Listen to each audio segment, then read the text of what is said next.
పంపించాను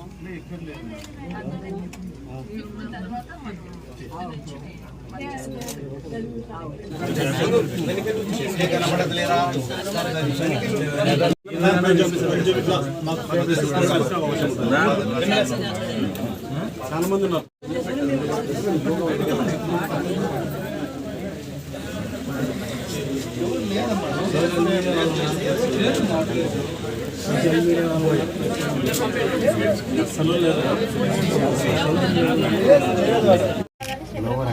ఒక్క నిమిషం నువ్వు అయితే వీడియో చూసుకోండి. చంద్రబాబు నాయుడు గారు అనుకున్నారు చెప్పు గట్టిగా. చంద్రబాబు గారు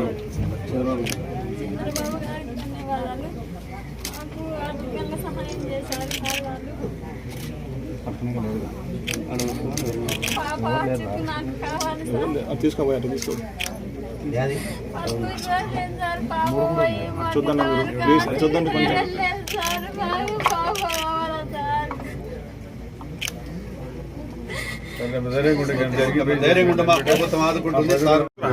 కెమెరా బ్యాక్ కనిపిస్తలేదు.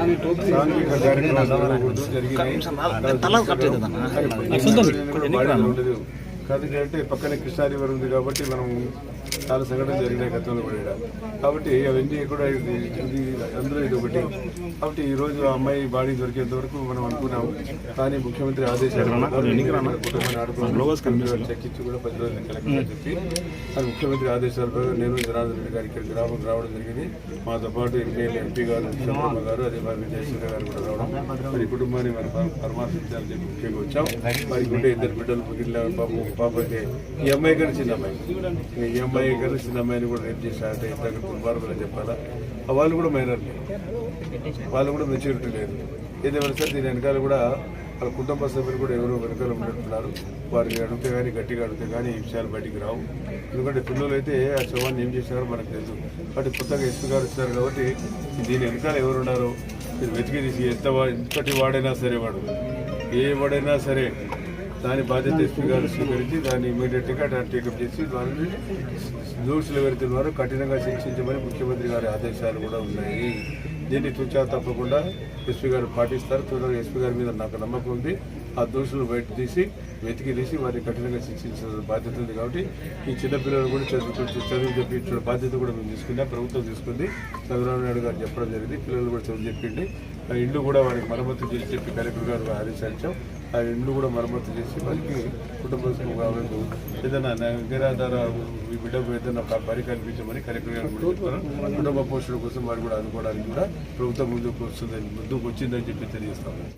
సమాజంలో ఇప్పుడు జరుగుతున్నటువంటి విషయాలు గత ప్రభుత్వంలో ఏదైతే గంజాయి అలవాటు పడి చాలా మంది పిల్లలు కూడా గంజాయి దృష్టికి కూడా వచ్చింది. ఏదేమైనా గత ప్రభుత్వంలో చేసేటువంటి గంజాయి వ్యాపారం కావచ్చు, ఇంకొకటి కావచ్చు, ఇది జరగకూడని విధంగా జరగడం జరిగింది. ఎవరైతే చేసిన పాపాలు వాళ్ళకు వదిలిపెట్టరు, ఖచ్చితంగా ప్రభుత్వం శిక్షిస్తుంది.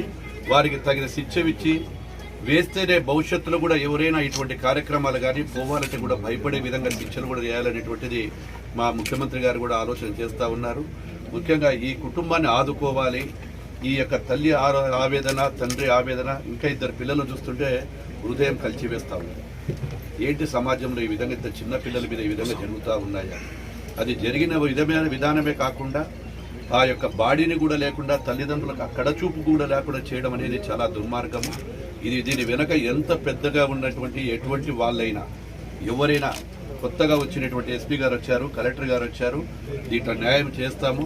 ఆ బాడీ కోసం ఇంకా వెతుకుతా ఉన్నాం. ఇక్కడ జరిగేది ఏంటంటే ఈ చుట్టుపక్కనే రిజర్వాయర్ ఇవన్నీ ఉండడం వల్ల దాంతో మనకు ఇక్కడ శవాలు కూడా చేయడానికి కూడా పోలీసు వారు ఎన్ని కష్టాలు పడుతున్నా ఎన్ని పట్టినా ఆ బాడీ ఆచూకీ దొరకడం లేదు. ప్రయత్నం అయితే ఆగదు. ఈ కుటుంబాన్ని ఆదుకొని భవిష్యత్తులో ఆ పిల్లలకు చదువులు కానీ అదేవిధంగా కుటుంబానికి కానీ కలెక్టర్ గారికి కూడా పైనుంచి ప్రభుత్వం ఆదేశాలు ఇచ్చాయి.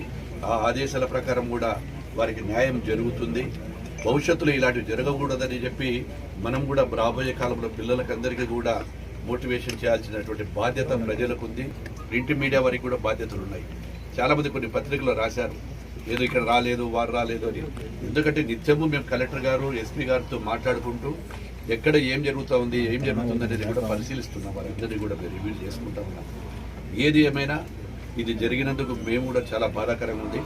అన్ని విధాల ప్రభుత్వము మా గౌరవనీయులైనటువంటి ముఖ్యమంత్రి నారా చంద్రబాబు నాయుడు గారు కూడా వారికి ఒక సందేశాన్ని ఇచ్చారు. వారికి ఆ సందేశాన్ని కూడా చెప్పడం జరిగింది. వారిని ఆ కుటుంబాన్ని ఆదుకొని వారికి న్యాయం చేస్తామని తెలియజేస్తాం.